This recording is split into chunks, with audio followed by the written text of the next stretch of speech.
Hey guys, Max92 and welcome back to another tryout. Today's tryout is on A Good Snowman is Hard to Build. This is a game that I was just sort of looking through all the games that I own, and I was like, this one's vaguely winter themed, sure, let's check this out. So this game is like a sliding block puzzle type game, where you play as this amorphous black creature, and you build snow peoples.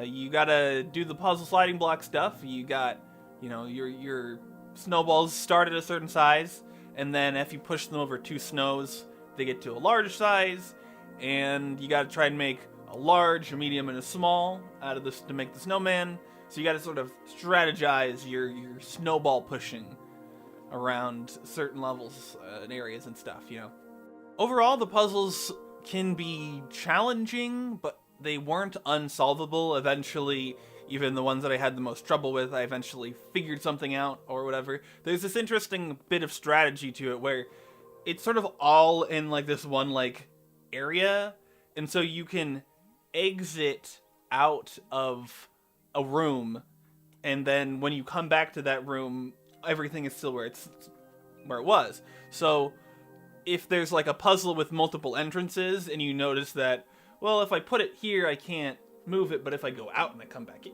you can sort of strategize and walk yourself around in through another entrance to solve the puzzle and stuff.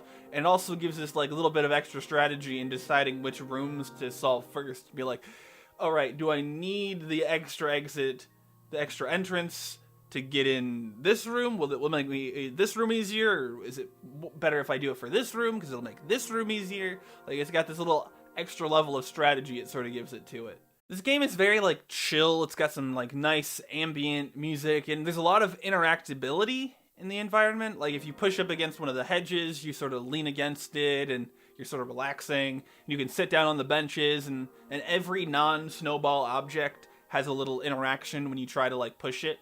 So that's all fun and stuff. It's nice to sort of sit down on the benches and to lean up against the things. And there's also these telescopes where you look in them and it'll sort of zoom out and show you more of the area and give you a better idea of where you go next and stuff like that.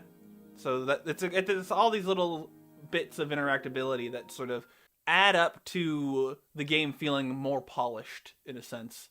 When I stopped playing for the video, which was about an hour in, I think I was getting pretty close to the end, so this game might be pretty short. It looked like, I don't know if there are more areas than just the one you start in, but it looked like I was at very least getting down to the end of this area. There was only a couple more puzzles left. So it's not a very long game, but it is pretty interesting. I don't know how much it costs. I think I got this for free through Amazon Prime or Twitch Prime or whatever it's called now.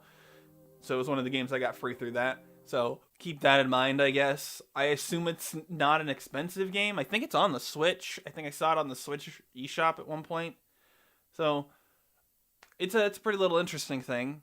And like I said, I just don't think it's particularly long.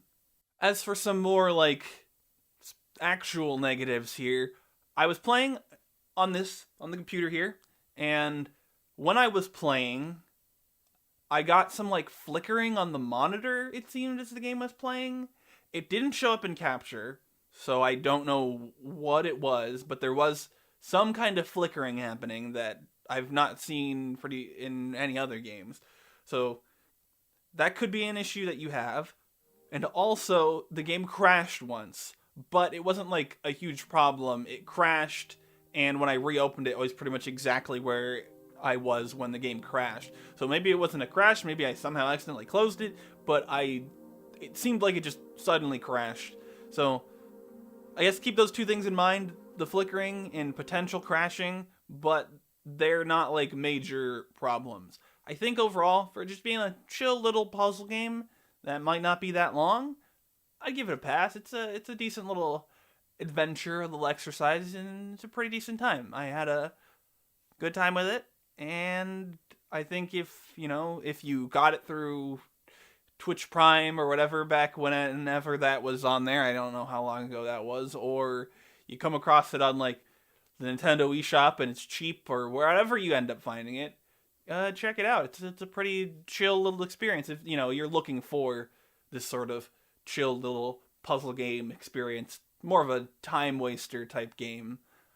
But those are fun sometimes.